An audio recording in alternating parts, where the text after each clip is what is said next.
After years of helping my family, they turned on me when I said no. I'm Kimberly, and for most of my life, I've been the person everyone leaned on. Not because I was the strongest, but because I was the easiest to rely on. I'm the middle child. My older sister has always been the successful one, and my younger brother is the baby. I was the responsible one. The fixer. The one who showed up without being asked. Growing up, I was praised for being low maintenance. At the time, I thought it was a compliment. Now I realize it just meant no one worried about me because I never caused problems. When I got my first job after university, things shifted quickly. Suddenly, I was the one helping with bills. Helping with groceries. Covering small emergencies that somehow always became my responsibility. At first, I didn't mind. I told myself, this is what family does. But help slowly turned into expectation. If my mom needed money, she didn't ask, she told me. If my sister was short on rent, I was called irresponsible for hesitating. If my brother wanted something, I was told to be the bigger person. No one ever asked how I was doing financially. No one asked if I was tired. And somehow, I was still the selfish one anytime I hesitated.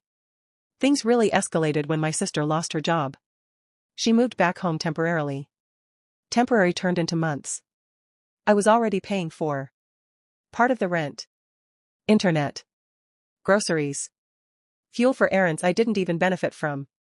My sister, meanwhile, slept late, complained constantly, and made comments like, "Must be nice to have money." One night, during dinner, she laughed and said, "At least you're useful for something." Everyone laughed. I didn't. I waited until later and told her privately that the comment hurt me. She rolled her eyes and said, "You're too sensitive. If you didn't want responsibility, you shouldn't have made yourself so available." That sentence stayed with me. A few weeks later, my mom asked me to pay for my brother's professional exam fee. I said I couldn't. Not won't. Couldn't. There was silence. Then disappointment. Then anger. I was told I had changed. That money had made me proud. That family doesn't abandon each other. I reminded them that I had helped consistently for years. My mom said, "We didn't force you." That hurt more than anything. I started pulling back.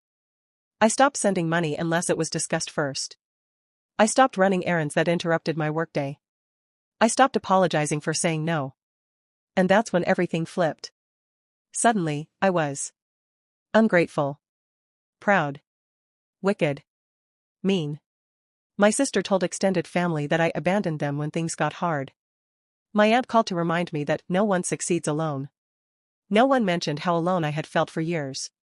The final straw came when my sister asked me to co-sign a loan for her new business idea. I said no. She exploded.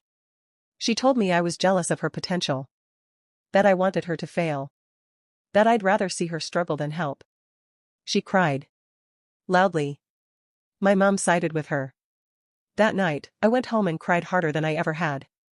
Not because I felt guilty. But because I realized something painful.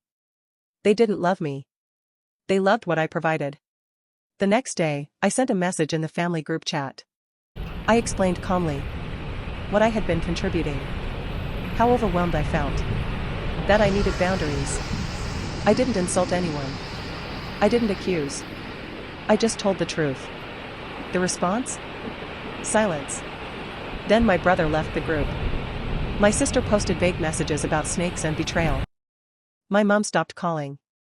Extended family started acting distant. And somehow, I became the villain. Now I live alone. I pay my own bills. I'm at peace. But sometimes I still wonder. Am I the asshole for finally choosing myself after years of being used?